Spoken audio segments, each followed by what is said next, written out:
Guys, welcome back to Death from Above 40k, and it is time to talk about one of my favourite armies. So, I finally got my hands on the Warlord Spider book, and it's pretty exciting stuff. Been waiting to get a buff from these guys. Like in their last couple of battles, they've been doing alright, but they have needed a little bit of a buff. And I feel like this book does it pretty well. I'm pretty happy with most of the stuff in it. It's a little bit different to like some of the other things I've seen. So like in Space Marine books, they just get a chapter trait. Whereas in this, they sort of get the overall chapter trait for all Death Guard. And then it's more based on Warlord traits, relics, and stratagems that give them those extra buffs. So there's no just automatic inbuilt upgrades, which some may see as a good thing, some may see as a bad thing. So, put a bit of my army out here so that we can have a look at it as we go along. It's always good to stare at some 40k models as we're talking about these things. First things first, so they've brought the Death Guard in line with the other Chaos and the other Space Marines and stuff like that. So we now get in the book, written down, Hateful Assault, which means everything except for your cultists and your Pox Walkers get +1 to attack if they're charged, they charge, or they heroically intervene. We've sort of all been using this anyway, it's just now it's written. And we also get Malicious Volleys, which is pretty much the same as the Marines' bolt gun discipline. You know, if you stand still, you can fire 2 shots with your bolt gun. If you're in half range, you can fire 2 shots. Also, if you're a bike or a Terminator or a Hellbrute, you just always automatically fire those extra shots. So they make your rapid fire weapons a little bit better. So that's some of the first stuff to go over. Some of the other stuff that I'm excited about, so we've got some really good relics. Well, I think they're really good relics. So already like the Noxious Blightbringer, which is this fella over here with the belt. I'll bring him up a little bit closer. That's my version. That's a AOS, Age of Sigmar, and just to make him look a bit different, I use the bell off that.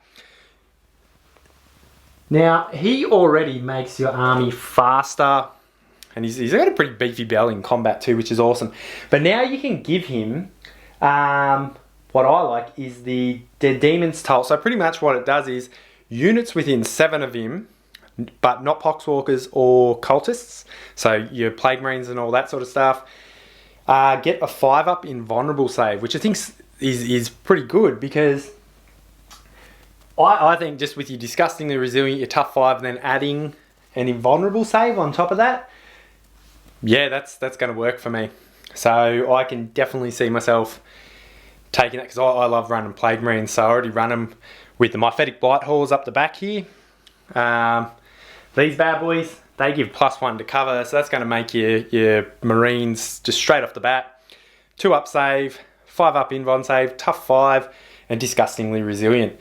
That to me is just a steal, so I don't mind that at all. There's a few other ones in here that are pretty good. Like a lot of them are your sort of typical combat weapons. You know, you got a pistol in here. It's not bad. Like I didn't mind there's one in here called the Ague Stone, and that you can be given to a Lord of Contagion, and you subtract 1 from the strength characteristic of models in combat with him. So that can be really handy. Say you're fighting against something that's really high strength, or like Thunderhammers and things like that, that usually, say you're a Space Marine, it doubles you up to strength 8. If he's near them, they're only going to be strength 6.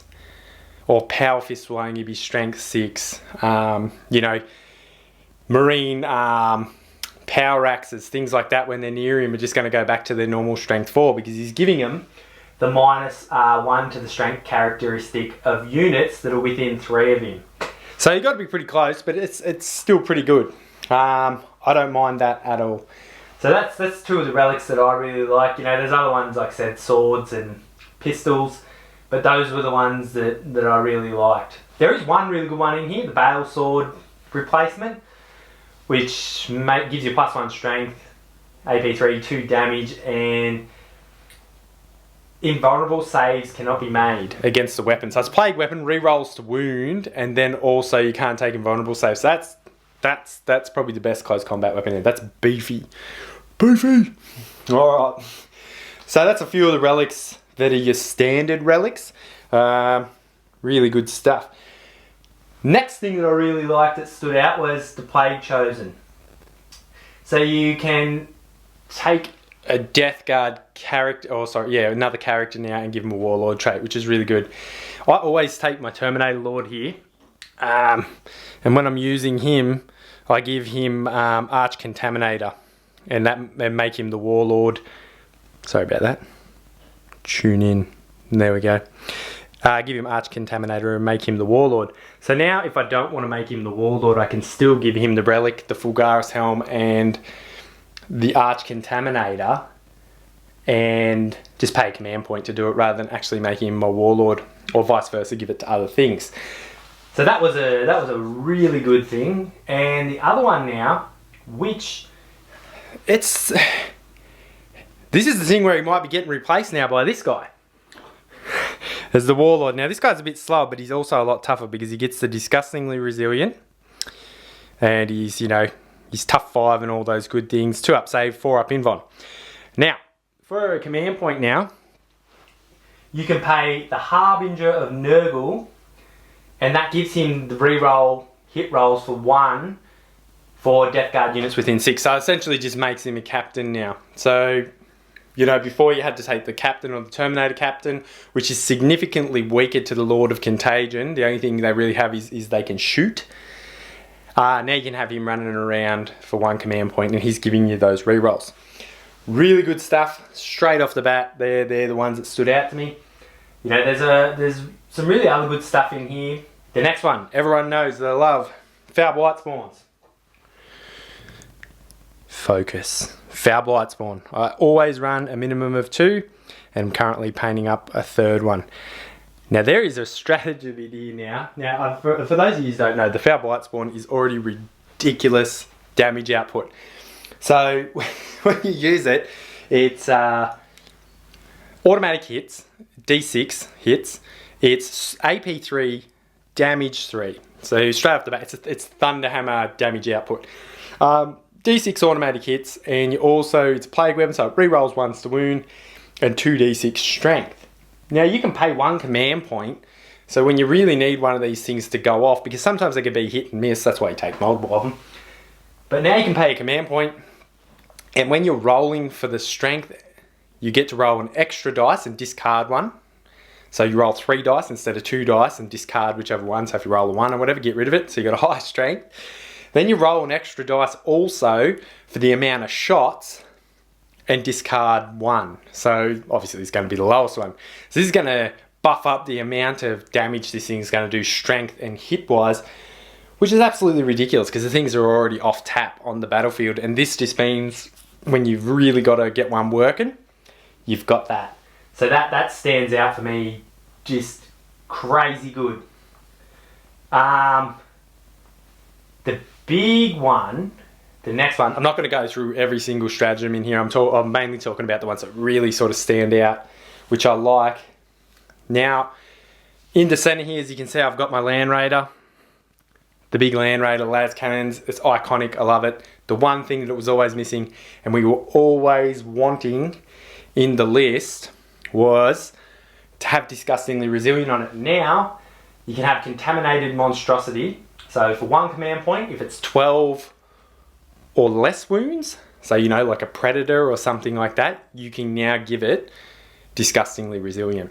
So you've got an all-las Predator, 1 command point, give it Disgustingly Resilient. Now for 2 command points, I can give my Land Raider Disgustingly Resilient.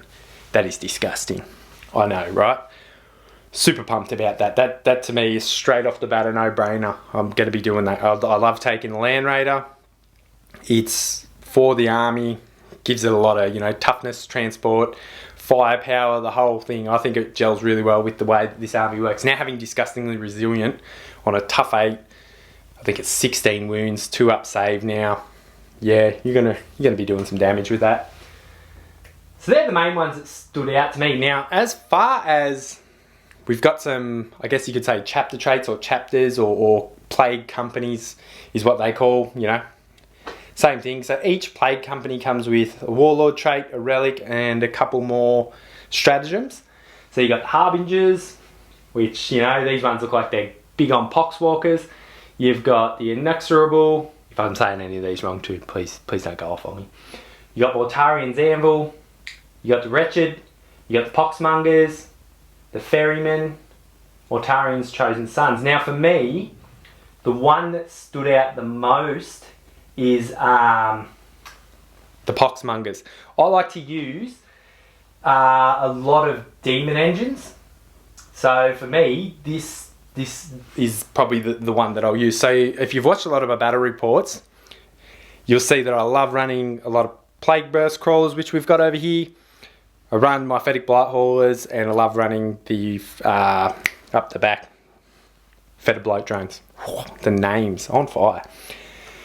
So with that, you've got a Warlord trait for this guy. So when resolving attacks against enemy infantry within 7 of the Warlord, improve the armor penetration during combat. So that's a good one. So say you are taking this guy with the things that I said before, you give him that Warlord trait, and he's going to make close combat attacks for your Plague Marines AP1. That's pretty good because they already get a couple of attacks now due to Hateful Assault.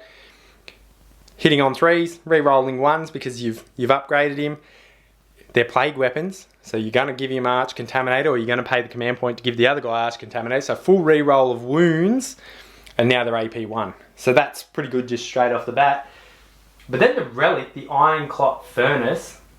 So models in Pox Mongers Demon Engine units from your army have a 4+ invulnerable save whilst their unit is within 7 of the friendly model with this Relic.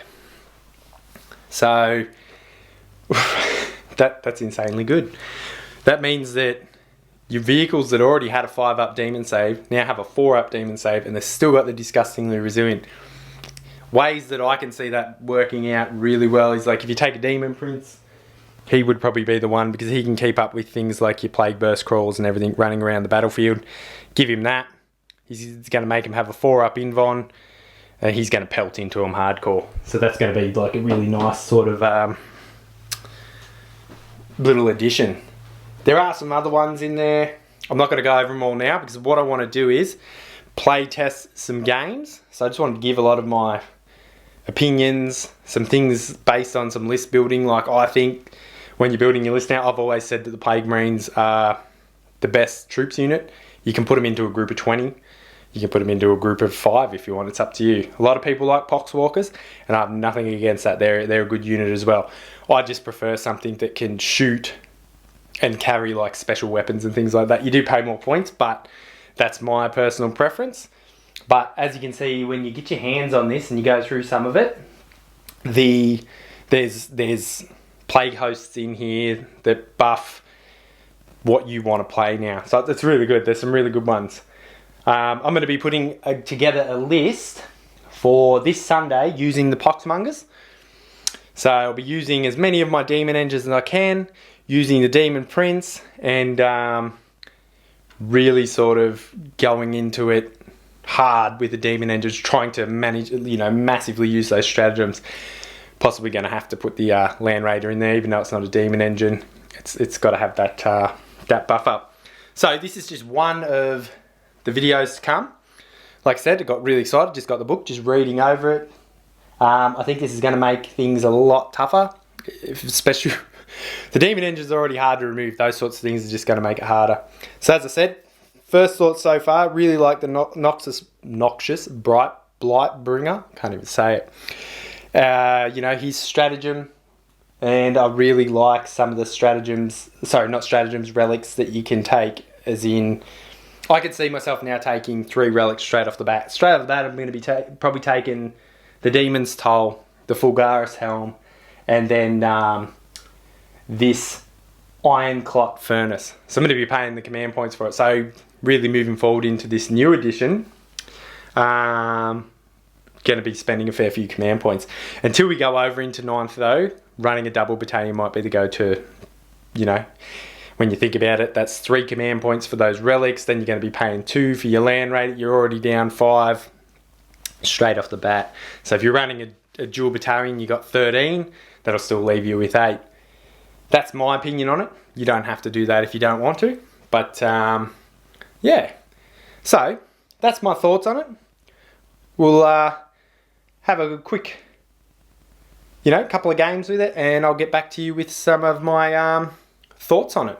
Alright guys, hopefully this is helpful and you enjoyed it. Give some feedback, whatnot, and tell me what you guys are using. Tell me what you think of the new codex, some of the combinations, and I'll try them out as well in some of the upcoming battle reports. So these guys are going to be in the next one coming up.